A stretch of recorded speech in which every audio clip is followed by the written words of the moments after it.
I once became infatuated with someone I could never know.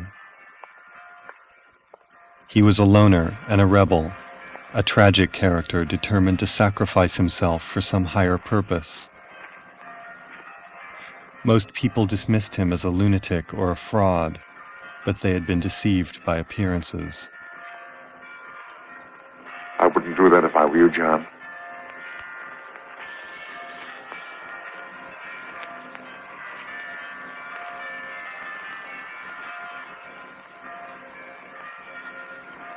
It'll do you no good. Now take a good look, Mr. Norton. John! John! Oh, John, no, I won't let you. I love you, darling. Oh, please. I wanted to fall into his arms and say that I cared about him for who he really was. He didn't have to throw himself into the abyss. Love could redeem him.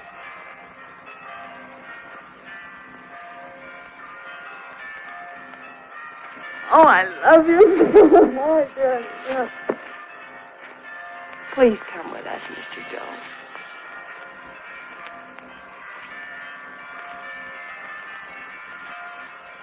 The tragedy could have been averted in a happy ending worthy of Hollywood. Unfortunately, it didn't turn out that way, not for me, nor for the object of my desire.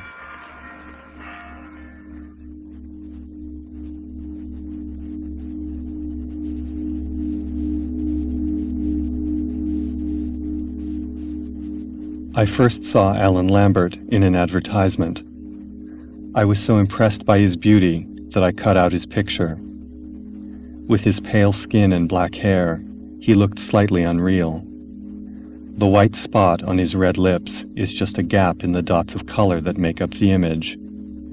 I realize this, but I can't help but think of him licking his lips for the camera just before the shot was taken. Lying back, waiting to be ravished, Alain Lambert seduced me through this image. I wanted to know more about him. I wanted a close-up, life-size if possible, to show me more details.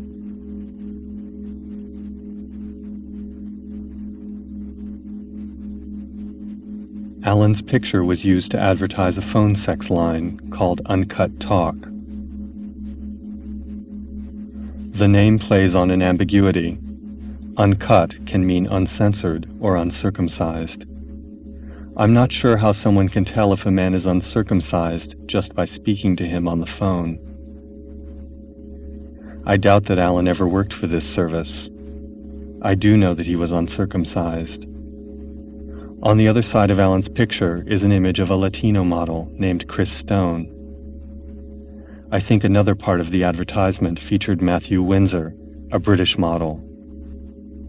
Alain Lambert was Québécois, a French speaker from the province of Quebec.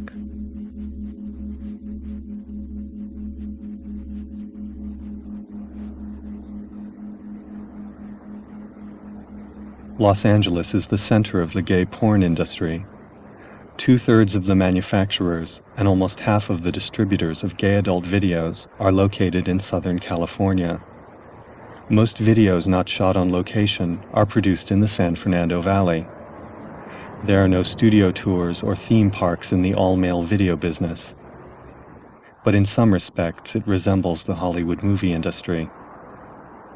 Releasing a number of titles a month, the largest firms produce adult videos on an industrial model, relying on formulas, shooting quickly, and keeping costs low. Producers must adapt to rapidly changing and increasingly specialized markets. Pornographers strive to give the people what they want.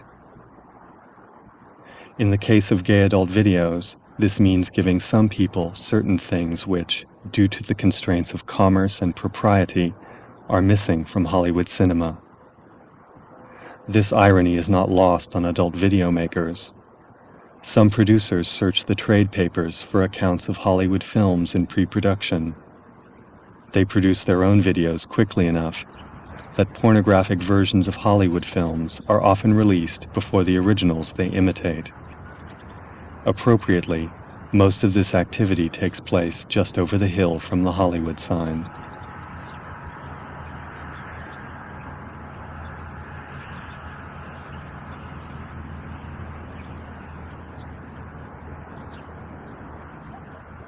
A year or so after I cut out Alan's picture, my friend Jay, who works in the adult video business, called me with disturbing news.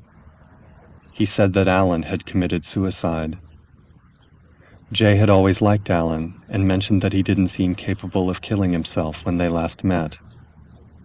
Jay and his co-workers were at a loss to determine why Alan would have done such a thing.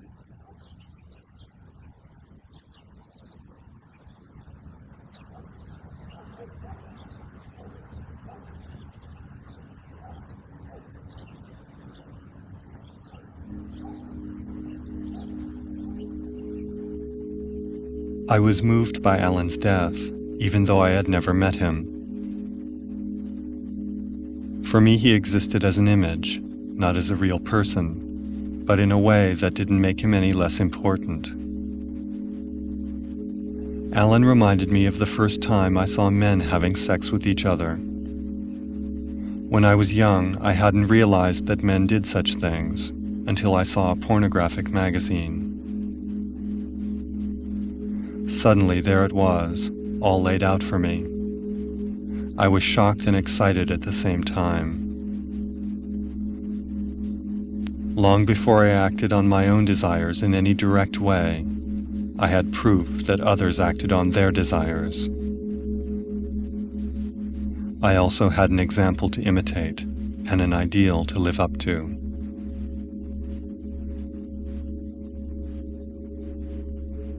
I wasn't sure why Alan's death brought back the memory of those pictures.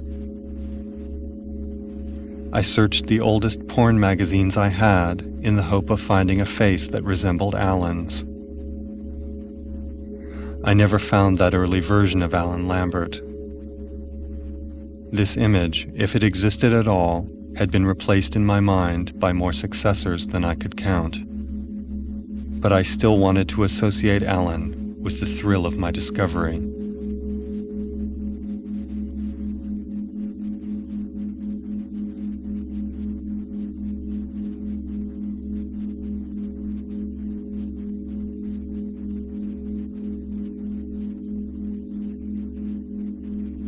Several months later, I found Alan Lambert's obituary in a gay video guide. The obituary stated that Alan had planned his death far in advance. He had written a 10-page suicide letter, and at his request, copies of this letter were sent to a number of people after his death. Alan's last employer reported that the letter was rambling and pompous and had not made his intentions very clear. Apparently, Alan didn't kill himself for health reasons, since he was HIV negative. The obituary stated that he had worked for the government and had considered his suicide some sort of political statement. Alan may have staged his death as a kind of spectacle. He shot himself in the head in a public place, Square Saint-Louis in Montreal. He died on a Saturday morning just before Christmas. Alan insisted that his death should be seen as something positive. Yet one sentence from the obituary was particularly striking. He felt he was at his ultimate physical and mental peak, and that he couldn't endure the eventual process of aging. Alan was 25 years old when he killed himself.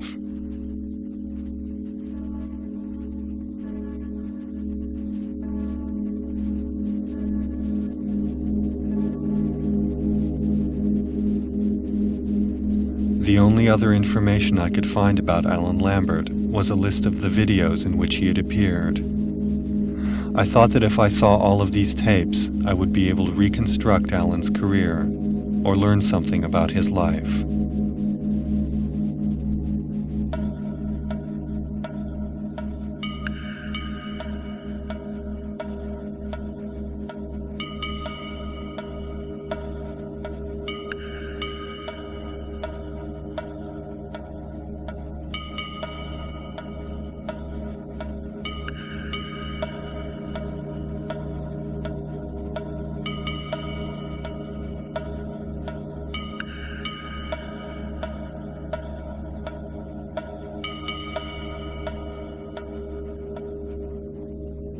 During his appearances in 20 videos, Alain never played a Quebecois. His nationality was usually not explained, even though he spoke English with an obvious foreign accent. In one video, he is French. In another, he is from New Zealand. In this video, he says he is from Wisconsin.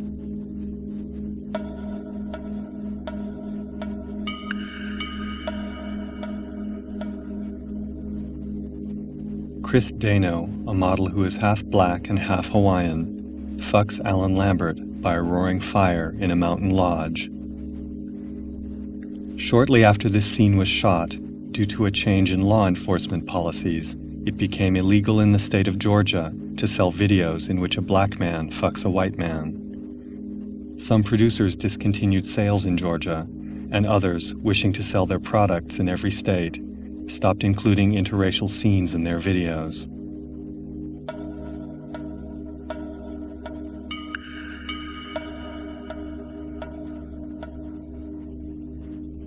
Alain, wearing a leather mask, is the fantasy partner of Greg Thomas, one of the brothers of the title. In most of his videos, Alain is a bottom, which is to say he gets fucked. But in this scene, Alain fucks Greg Thomas.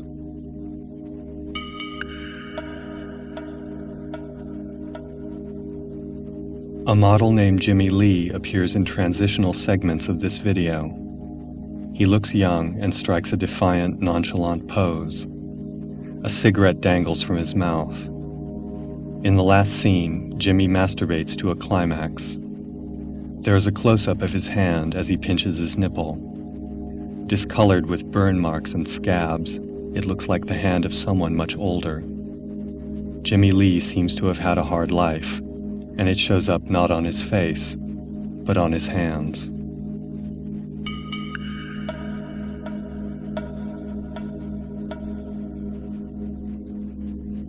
Alain Lambert is a baseball player knocked out by a fly ball. While he is unconscious, he dreams of having sex in the locker room. During this scene, his partner, John Vincent, repeatedly calls Alain his bitch.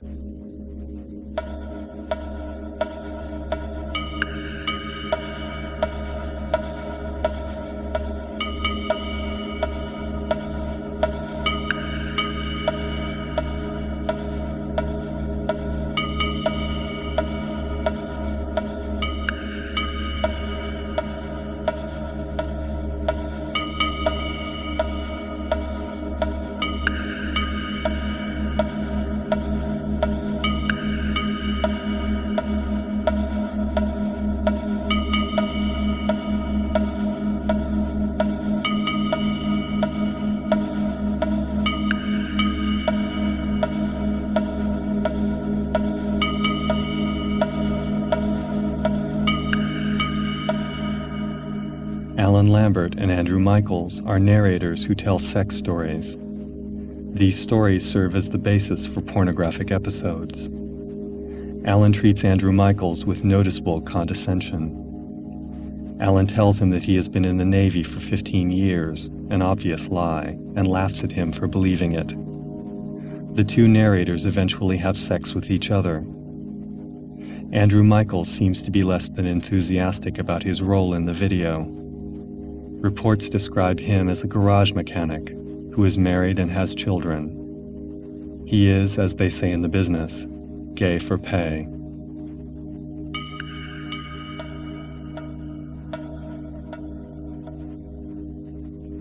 Alain has sex with Jake Sievers, whose chest has obviously been shaved. In preparation for the shoot, a makeup artist or production assistant shaved his body so that it would show up better on video, and so that his appearance would conform to the prevailing standard of taste of the time, which demanded that models looked clean, young, and hairless.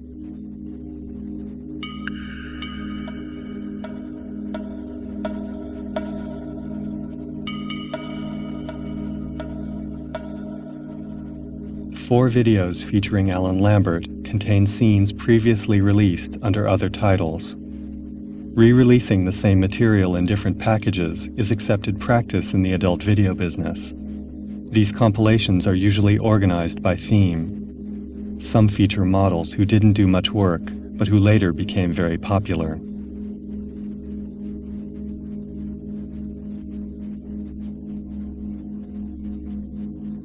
Alain appeared in 18 videos between the end of 1988 and the beginning of 1990, and then left the business for over a year. It is common for porn models to go into retirement temporarily and then return after making a change of appearance.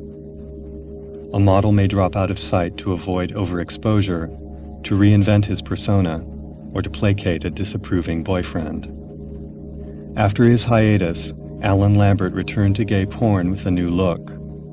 He gained 25 pounds of muscle and got a dark suntan for his comeback. He made 2 more videos before his death.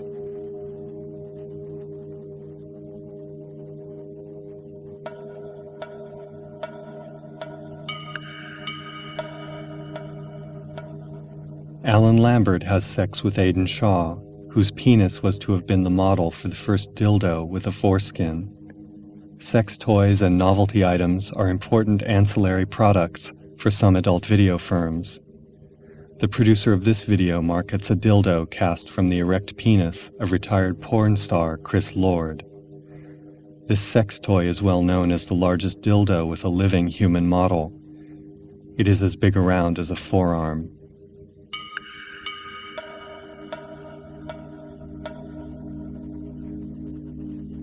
In his last video, Alain has sex with Alec Campbell, but an inanimate object steals the scene. To the amazement of his partner, Alain fucks himself by sitting on a Chris Lord dildo.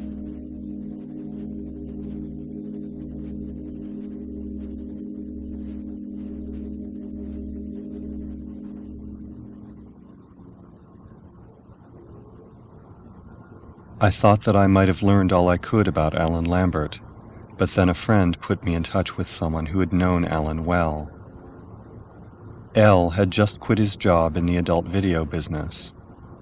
Before Elle had ever met Alain, he had seen his picture around the office of the production company where he worked.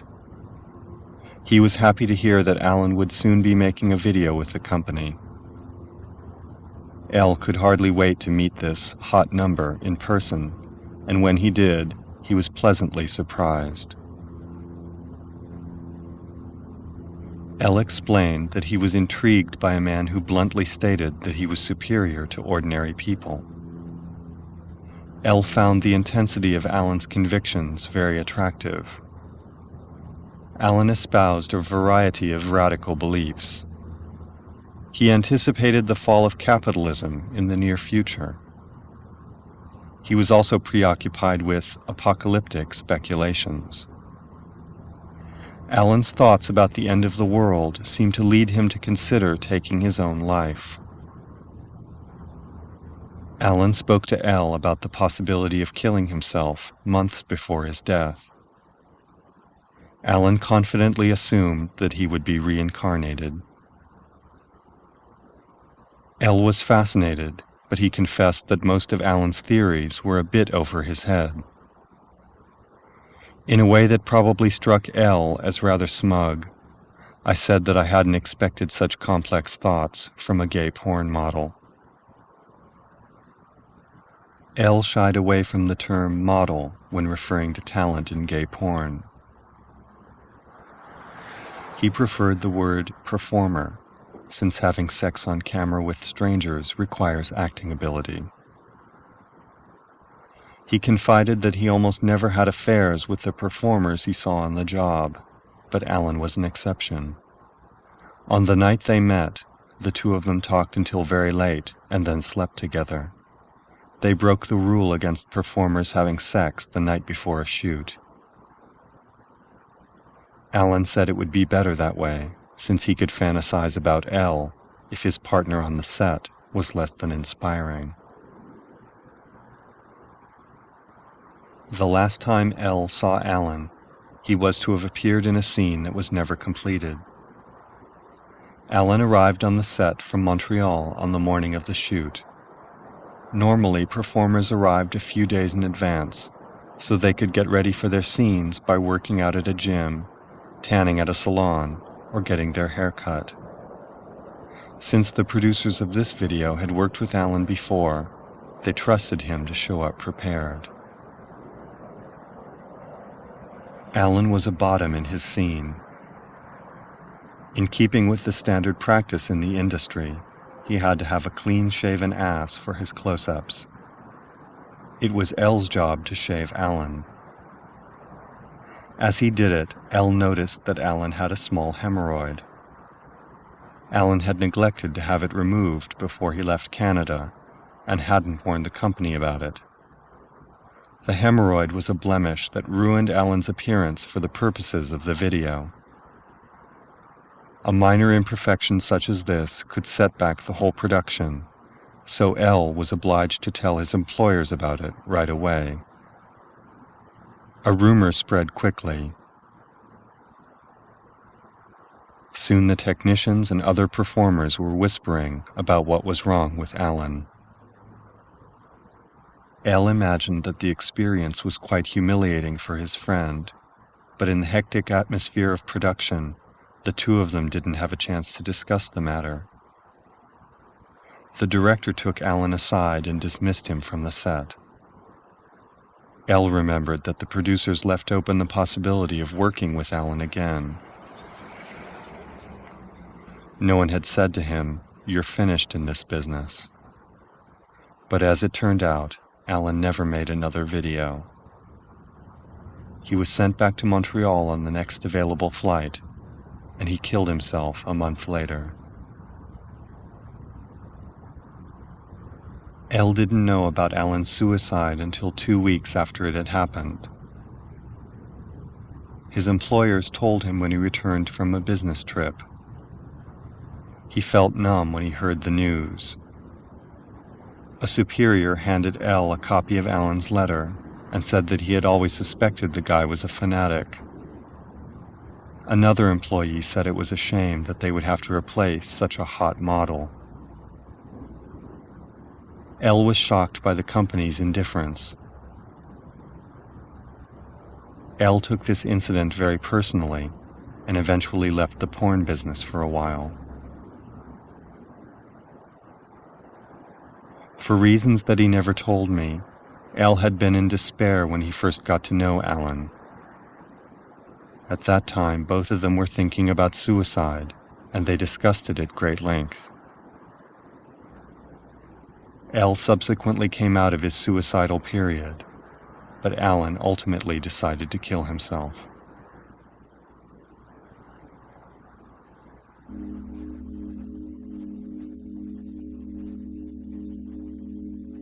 Jay, who had first told me about Alain's death, lent me a picture of him. It was a candid shot taken on the set of one of his videos.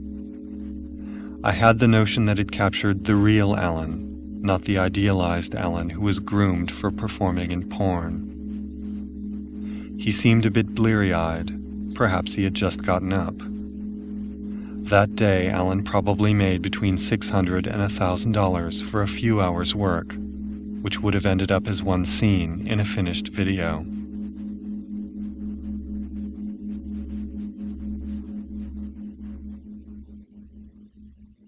There was also a photocopy of Alain's California identification card, which served as proof that he was over 18 years old when he performed in an all-male video. Alain was born on March 25, 1967. He had black hair, green eyes. He was 5 feet 8 inches tall, and he weighed 165 pounds. In December of 1988, when the ID was issued, he lived in Venice, California.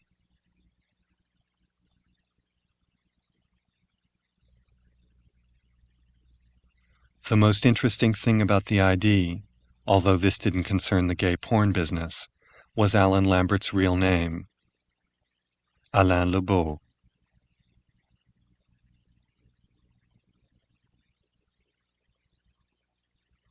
His last name is French for the beautiful. Alain's name, his work in the sex industry, his air of superiority, his premature death, they all remind me of a quote from The Picture of Dorian Gray.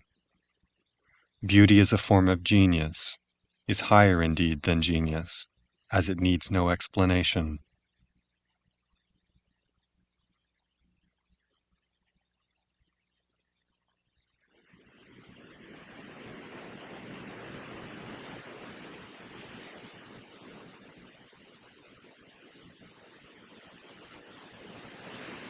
Shortly after I interviewed him, L lent me a copy of the suicide letter.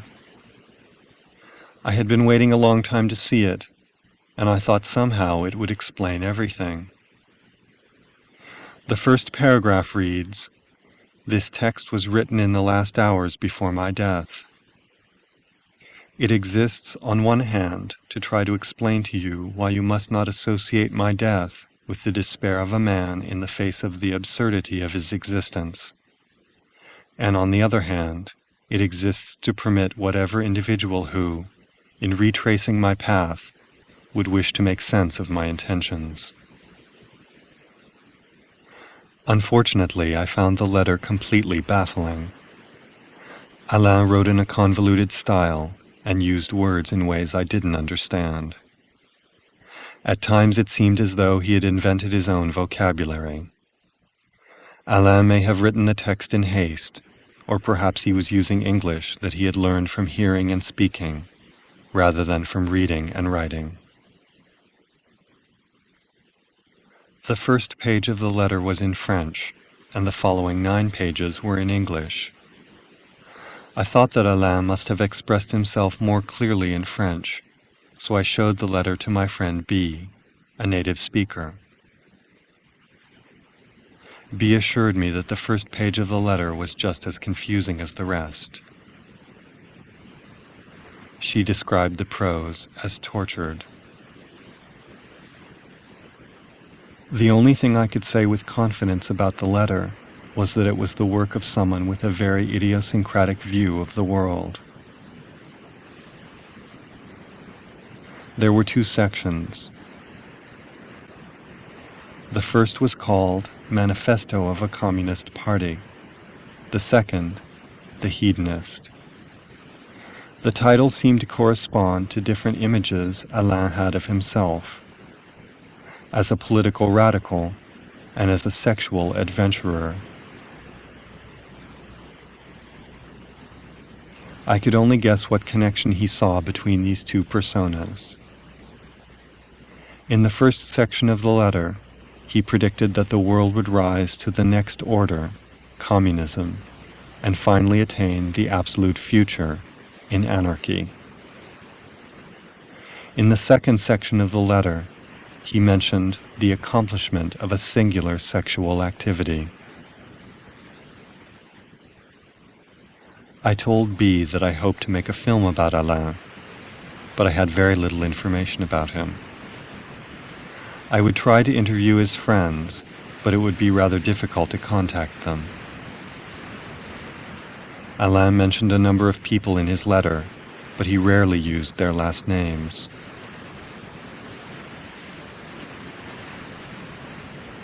I hesitated to approach his parents, since it was possible that they knew nothing about his career, his sexuality, or his personal beliefs.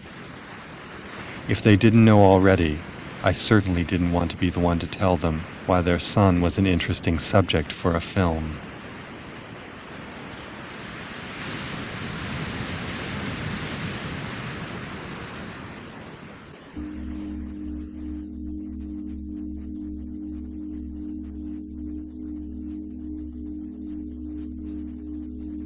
A friend in Montreal sent me a copy of a local gay magazine that had a picture of Alain on the cover. He was the model for a special Valentine's Day photo spread. On one of the pages there was a short paragraph. It mentioned 2 names that I recognized from the suicide letter, Gustave and Victor. The text reads, 24 years old, Alain is a master's student in Montreal. He's a nice guy who knows how to take advantage of what life offers him. If his Valentine is staying in Europe for the time being, he'll find himself all the same in bed every night between Gustave and Victor, his 2 cats.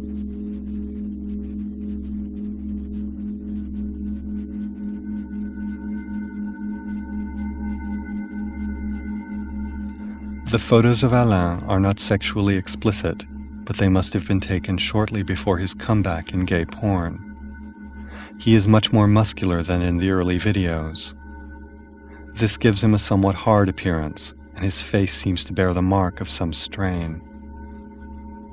I showed these images to a couple of friends who thought the new muscle-bound Alain was very hot. They disliked his soft appearance in earlier pictures. I realized that my impressions of Alain were very different. Their erotic tastes, like my own, were personal and idiosyncratic. The standard of beauty I applied to his image was highly subjective.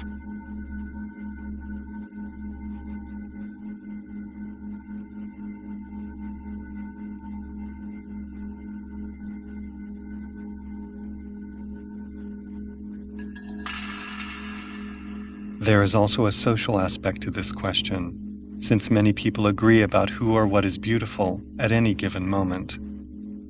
It is not simply a question of beauty, but of a certain type of beauty, which is transformed into a commodity and then consumed in an alienated way. This would seem to be obvious from the beginning. After all, my favorite image of Alain came from an advertisement. I did not know Alain, nor would I ever know him. And yet for a moment, when I saw his picture, I felt as though I owned him. I was seduced by an image.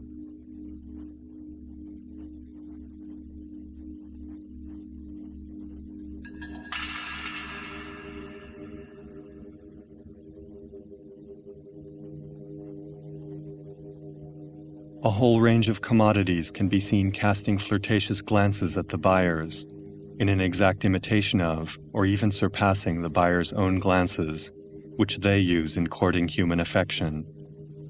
Commodities borrow their aesthetic language from human courtship, but then the relationship is reversed, and people borrow their aesthetic expression from the world of the commodity.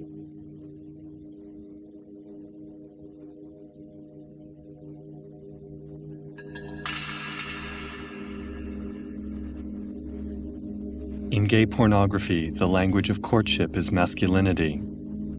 The industry perpetuates traditional notions of masculinity, even while appearing to criticize them. Some firms produce videos that play with gender roles and indulge in a mood of campy fun. But the fun never distracts from the business at hand, representing men having sex with each other.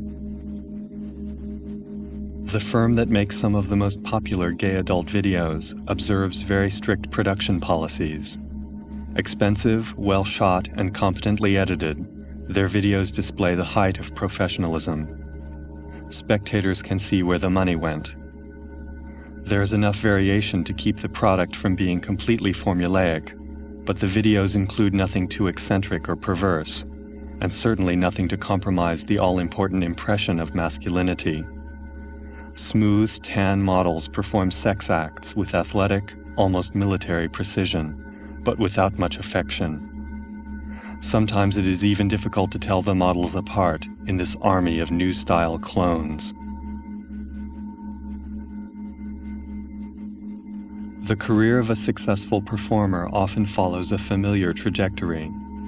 At first he breaks into the business as rough trade, a butch type being serviced sexually by his partners. Gradually, he will perform a greater diversity of sex acts on camera. Eventually, he assumes the role of a bottom, getting fucked by newcomers who will one day be bottoms themselves. The same pattern repeats itself over and over because the strategies for butching it up inevitably wear thin or expose themselves as just that, strategies. During the production of gay porn videos, more than one prima donna has refused to have sex with another model who is too effeminate, or Nelly. There is a mordant slang term for the gay men whose behavior belies their hyper-masculine physical appearance. Muscle Marys.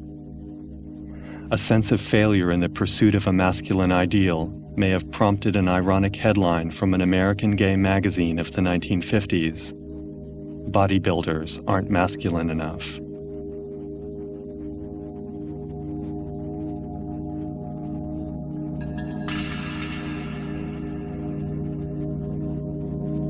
In his pursuit of physical and spiritual perfection, Alain sought control, and yet by his own choice he submitted himself to a system which consumed him. He reminded me of a listing I once saw in a foreign adult video guide. The all-male video, A Matter of Size, was first released in France under the title La Folie des Grandeurs. For some reason, this title was clumsily translated back into English by someone unaware of the original. In this translation, the video became The Madness of Largeness. The title in French has another meaning. Folie des Grandeurs can be translated as Delusions of Grandeur.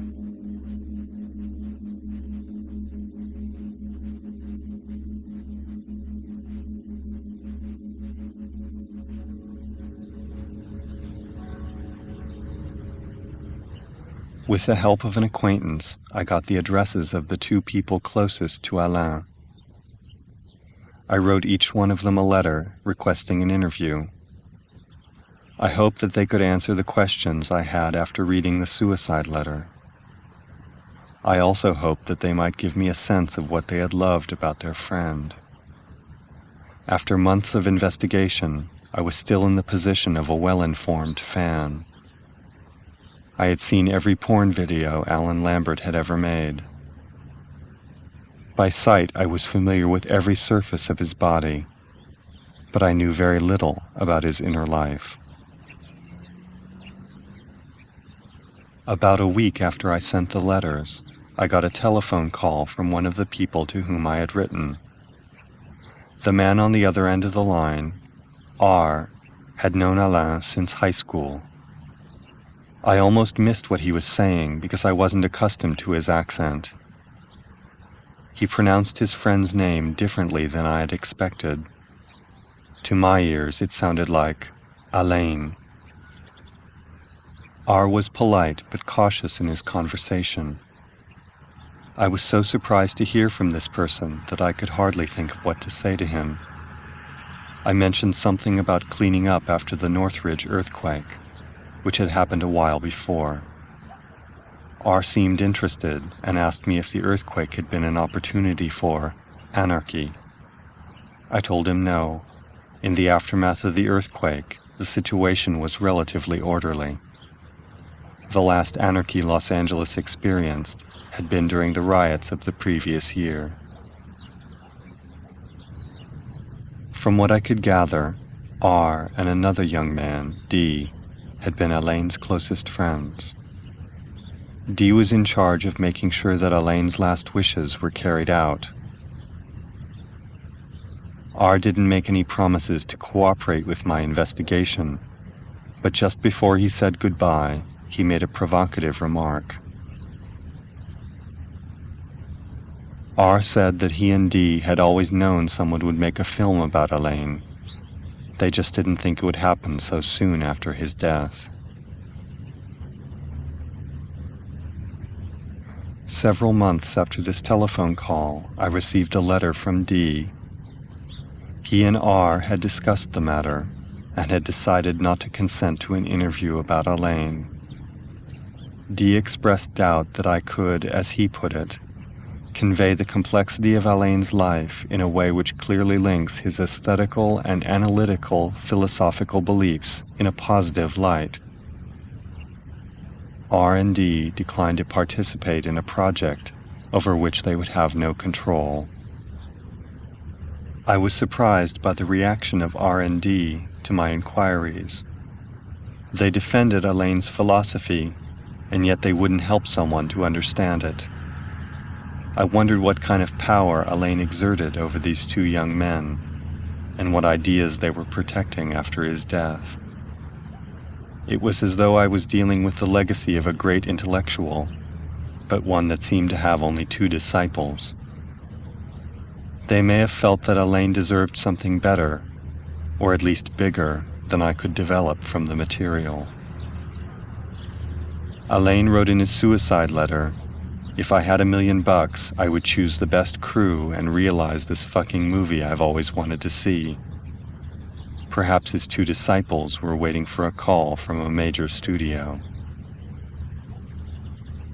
Since R and D would not answer my questions, I turned to Alain's letter. In the following paragraph, he wrote explicitly about his ambitions. Ultimately, one individual will come when the time will be right, when the masses will be ready for it, and this individual by himself will allow our world to enter into history. He will talk, and almost instantly people will listen and obey.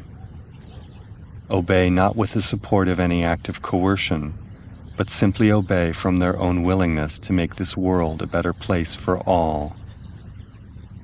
This man is not me, primarily because it's not time yet for it to happen. But this man is in me. He is the one who talks and writes to you now. When this man comes, he'll say, I come in the name of all those who have come before me, whom you would not listen to. This man will be no other man than me, with a different face.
I went to Montreal in the dead of winter, not knowing what I would find. As it happened, I was able to interview only one of Alain's friends, a man I'll call M. At first I spoke to M on the phone. He seemed suspicious, but he agreed to meet me in person. When I saw M, I assured him that I wanted to do justice to Alain's story. I hoped that my project would become something more than a sensational account of the death of a porn star. Somehow I managed to gain this man's confidence, and he began to speak quite freely. M met Alain by answering an advertisement for erotic massage in a local newspaper. When M arrived at Alain's apartment for his appointment, he heard Mozart on the stereo and saw the works of Karl Marx on the bookshelf. M was intrigued by signs of culture that seemed uncharacteristic for an erotic masseur. The two of them became friends and met regularly, while Alain continued to provide sex for money. Alain's departure from California and from the world of pornography seemed to have been traumatic, but M didn't know any of the details. He suspected the whole thing had something to do with drugs, but he stressed that Alain had used drugs only moderately as long as he had known him.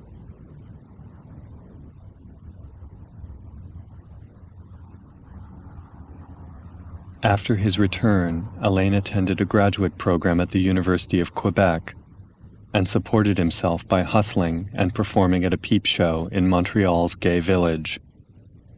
According to M, Alain saw his sex work, and all work for that matter, as a tedious necessity. As a student of public administration, he was preparing for a respectable job as a bureaucrat. Alain's goal was to find some sort of employment he could endure while having a life elsewhere. At the gym, with his books, by himself. I wondered if his double life would have led to a crisis, an embarrassing moment of discovery. His past might have come back to haunt him if he had pursued a career as a civil servant.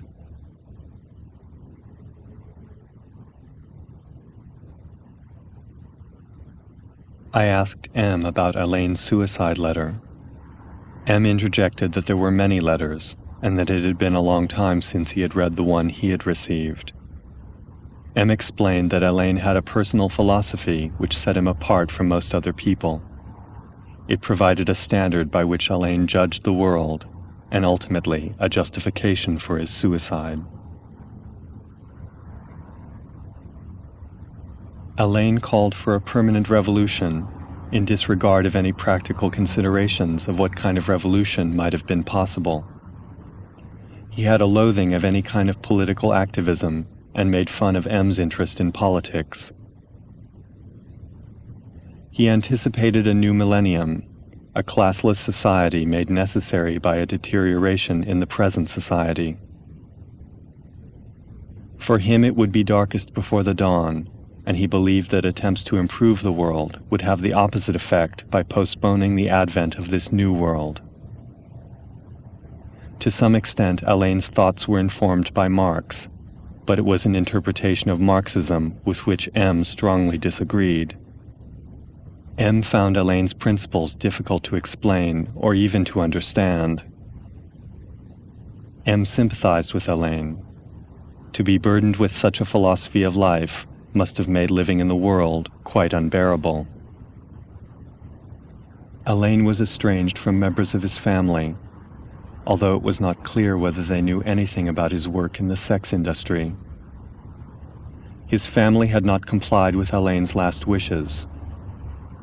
He had requested the publication of an announcement informing all of the people with whom he had had sex that he did not kill himself because he was HIV positive. This announcement never appeared. It would have been an embarrassment to the family. M felt particularly sorry for Alain's mother. M thought that she had no understanding of Alain's reasons for killing himself, and that she was devastated by his death. Alain maintained to the end that his death should be seen in positive terms, but unfortunately his mother could not bring herself to believe this. I asked M if he saw Alain's death in positive terms. He said that on this point he disagreed with Alain.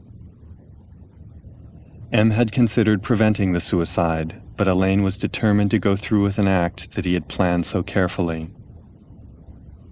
M respected Alain's decision, but admitted that he was haunted by doubts. I asked him if he thought he should have tried to intervene. When M heard this question, he paused and nearly burst into tears.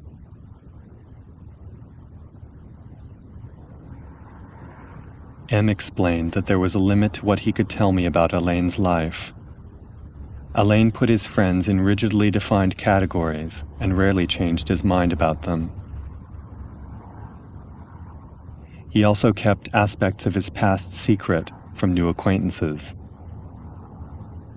He was a hard person to get to know, and he even seemed to alienate himself willfully from others.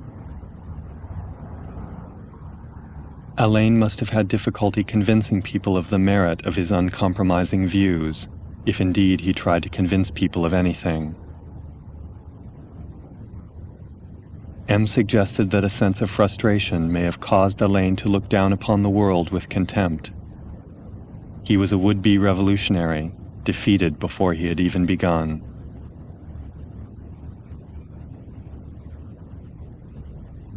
The morning of December 19th, 1993, the first anniversary of Alain's death, I visited the site of his suicide. I hoped to see something that would reveal a secret to me. I saw nothing of particular interest, so I returned to the house where I was staying. I turned on the television just in time to catch the beginning of the film, Meet John Doe.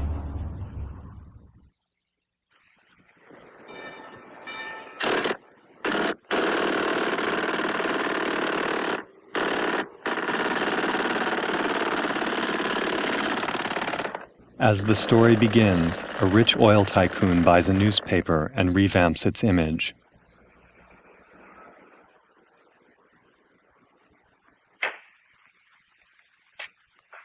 A hard-nosed managing editor fires most of the staff.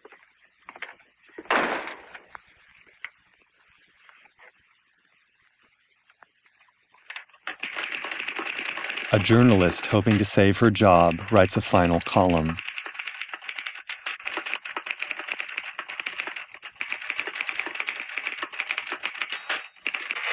Here. Below is a letter which reached my desk this morning. It's a commentary on what we laughingly call a civilized world. Dear Miss Mitchell, 4 years ago I was fired out of my job. Since then I haven't been able to get another one. At first I was sore at the state administration because it's on account of the slimy politics here we have all this unemployment. But in looking around it seems the whole world's going to pot. So in protest I'm going to commit suicide by jumping off the City Hall roof. Signed, a disgusted American citizen, John Doe. Editor's note, if you ask this column, the wrong people are jumping off the roofs. Hey, Ann, this is the old Fakeroo, isn't it? Never mind that, Joe. Go ahead. The letter is an obvious fake, but it is compelling enough to generate great interest. Sorry, the mayor's busy on the other phone. Yes, I know, Mrs. Brewster. It's a terrible reflection on our city. I insist that this John Doe man be found and given the job at once. The journalist who created John Doe keeps her job by blackmailing the managing editor. She threatens to embarrass the newspaper by exposing her scheme to the competition. She convinces the managing editor that exploiting the public's curiosity about this anonymous man will boost circulation. What John Doe? I, John Doe, the one I made up.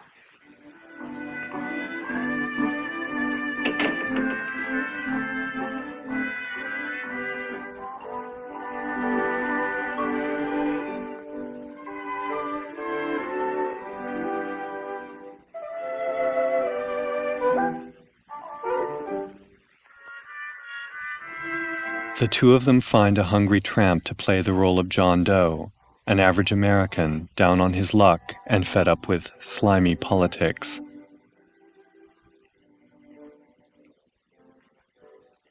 He is merely a device, a fictional character who has come to life because he is useful.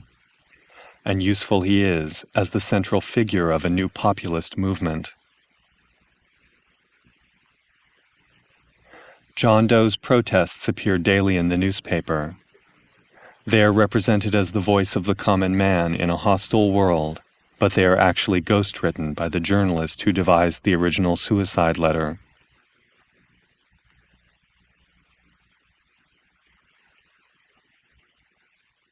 I don't care whose picture they're publishing. I still say that this John Doe person is a myth, and you can quote me on that. And I'm going to insist on his being produced for questioning. You know as well as I do that this whole thing is being engineered by a vicious man with a vicious purpose, Mr. D.B. Norton. D.B. Norton, the power-hungry newspaper owner, mounts a series of carefully staged events for a mass audience.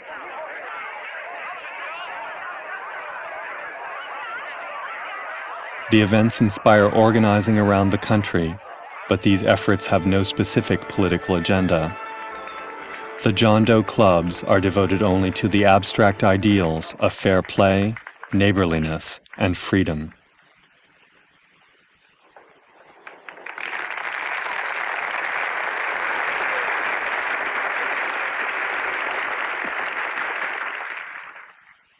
Shortly before a massive rally, the managing editor tells John Doe that D.B. Norton will co-opt the movement and use it to run for president. Meanwhile, Norton has assembled a group of potential leaders of a new order at his home. Why, Mr. Doe. Where are they? In the dining rooms.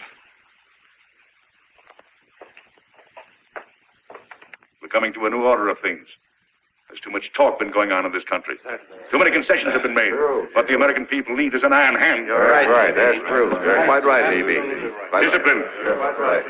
John Doe confronts Norton and accuses him of betraying the principles of the movement.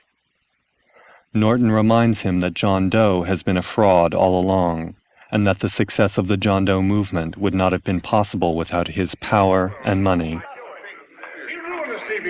Wait a minute, fella. My uncle wants to talk to you. Listen to me, my son. Before you lose your head completely, may I remind you that I picked you up out of the gutter and I can throw you right back there again?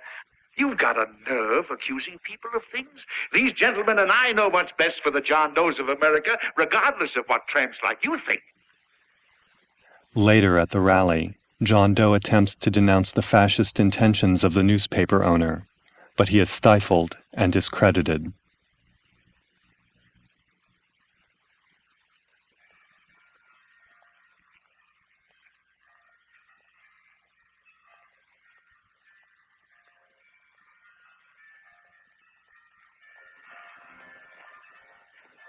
Christmas Eve arrives, and the main characters converge on the roof of City Hall to prevent the despondent John Doe from jumping to his death.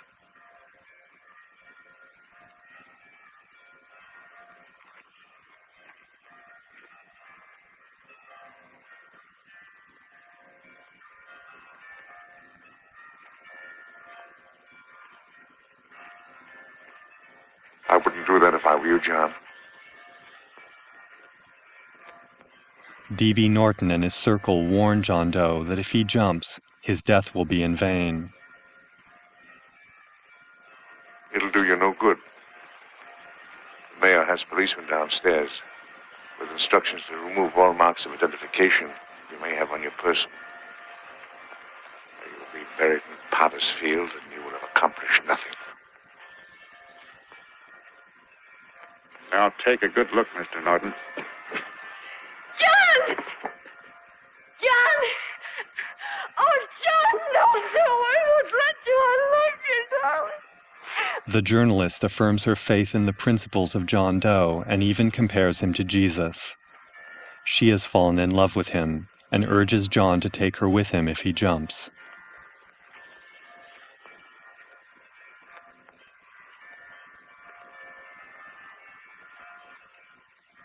Oh, I love you so much. Yeah. Several ordinary people step forward and vow to continue the John Doe Club they founded. They insist that the movement will continue whether John Doe kills himself or not. Please come with us, Mr. Doe. The people beg for a leader.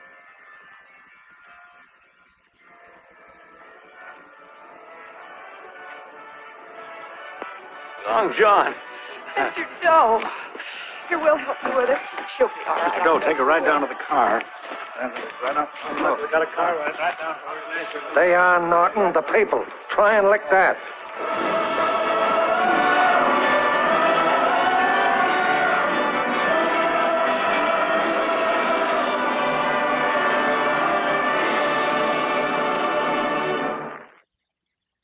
My investigation into the life and death of Alain Lebeau came to an end on that winter day. I could find no more information about him. As far as I knew, there was no one else to interview. His loved ones weren't very sympathetic to what they may have seen as my morbid curiosity. All I could say in my defense was that Alain led the sort of life that respectable people refuse to discuss, and I wanted to consider the reasons why. I had become interested in a total stranger who happened to work in the sex industry and who committed suicide for reasons that remained somewhat obscure. I had hoped to establish some kind of connection between the very active life of his imagination and the external evidence he had left behind. In the end, I had only an impression of Alain Lebeau as a lonely, disturbed young man who was estranged from his family and who killed himself at holiday time rather than face another long winter in a cold climate.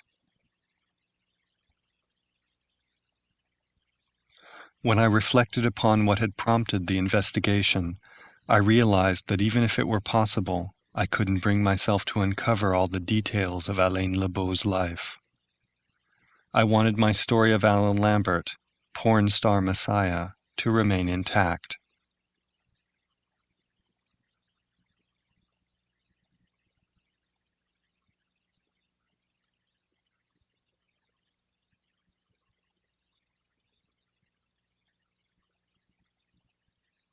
I thought I could create Alain Lambert, as Miss Mitchell created John Doe. The story of John Doe really began with a reporter's barely concealed lust for an unknown man. The reporter transformed him into an idealized image which was made to serve political ends. Her dream man became the object of worship and sublimated desire of the masses. After those in power deprived him of his political function, she still loved him, because she knew that the persona she had created for him and who he really was as a person were one and the same. Unfortunately, what was possible for Gary Cooper and Barbara Stanwyck isn't possible for Alain Lambert and me, because I never knew him. The image and the real person never came together with a magical sense of closure.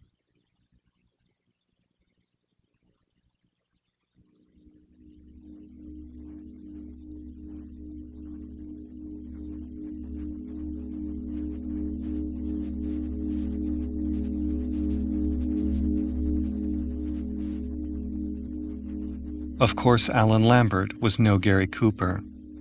He was a very different sort of ideal man. Like most men in his profession, he was valued for the appearance of youth, beauty, and strength. Ironically, knowing that this ideal is, to a great extent, illusory, hardly diminishes its power. Alain strove to embody an ideal, to become the object of worship and not-so-sublimated desire of the masses. Such status as he achieved was taken away from him, not by those in power, but by the simple passage of time. After I read Alain's obituary, I was tempted to blame pornography, or at least the gay culture that consumes it so enthusiastically. I invented a cautionary tale about an industry that had no use for Alain past a certain age, and about a society that had a place for him only as a sex object. I was intrigued and dismayed by a young gay man whose identity seemed entirely dependent upon his personal appearance. The loss of his most superficial attributes was his tragedy. When I interviewed someone who had worked with Alain, he brought up other possible motives for the suicide. He told me that Alain had held rather extreme political beliefs. He also suggested that there were connections between Alain's beliefs, his sex work, and his untimely death. I wondered how Alain had pulled off the combination of sex worker and radical, and I began to make some fanciful conjectures.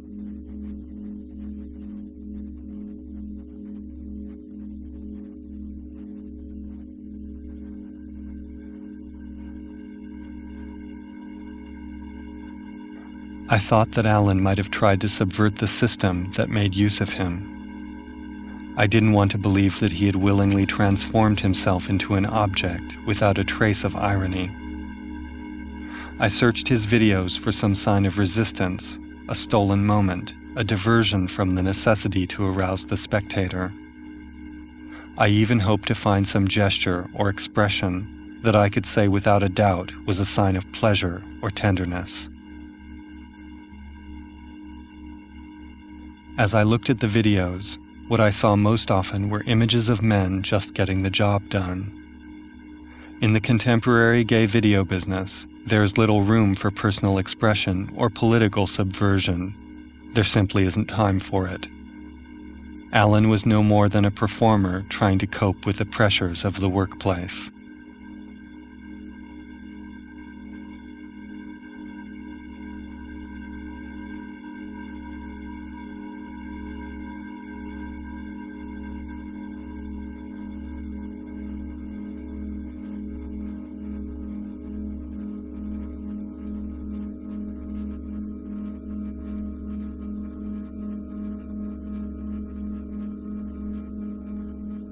When I first encountered Alain's letter, all my expectations were confounded. Instead of radical politics, I discovered an attitude of complete self-absorption.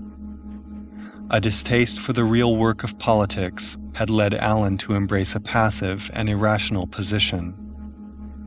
The only way to imagine social change was through an apocalypse.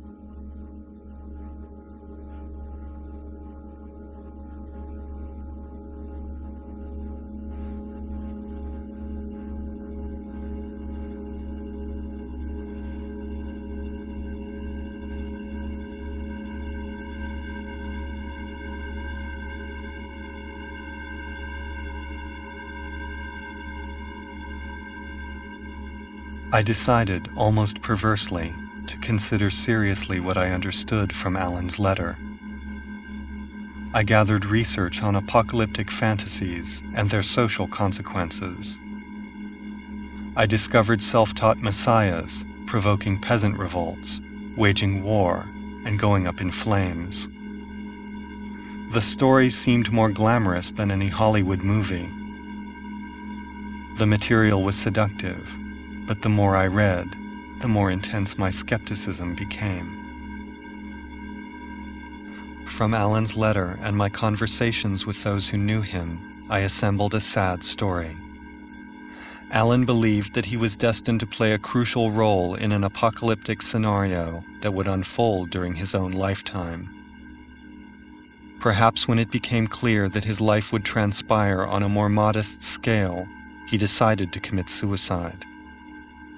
He thought he would be reincarnated, and in another life he would have an opportunity to change the course of history. Alain's expectations and his ultimate disappointment reminded me of a facetious statement I once read in a book about suicide. Let's face it, the big one isn't coming. There will be no Armageddon. If you really want the world to end, you're going to have to do it yourself.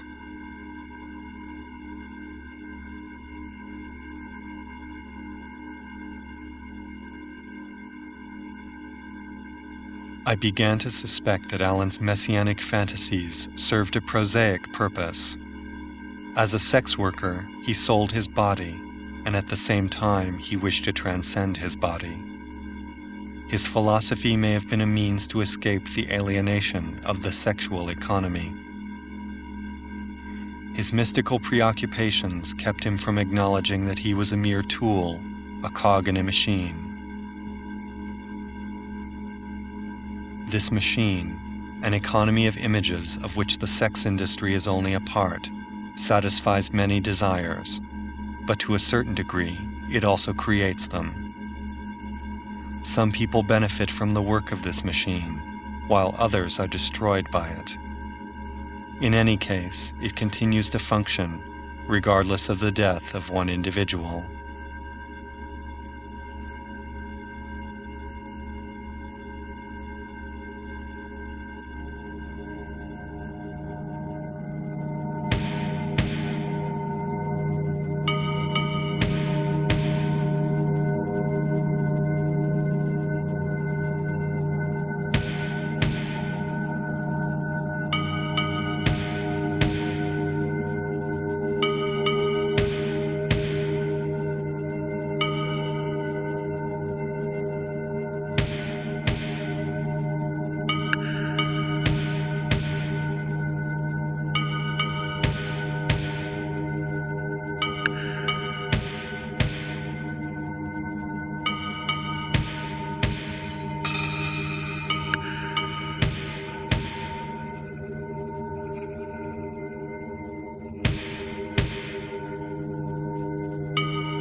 Alain Lambert was a rebel.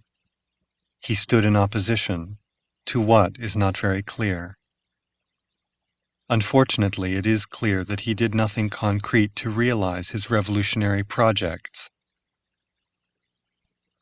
His only contribution, virtually the only record of his brief life, is a body of work in gay porn. These scenes preserve his beauty at its height, and they continue to circulate in the world.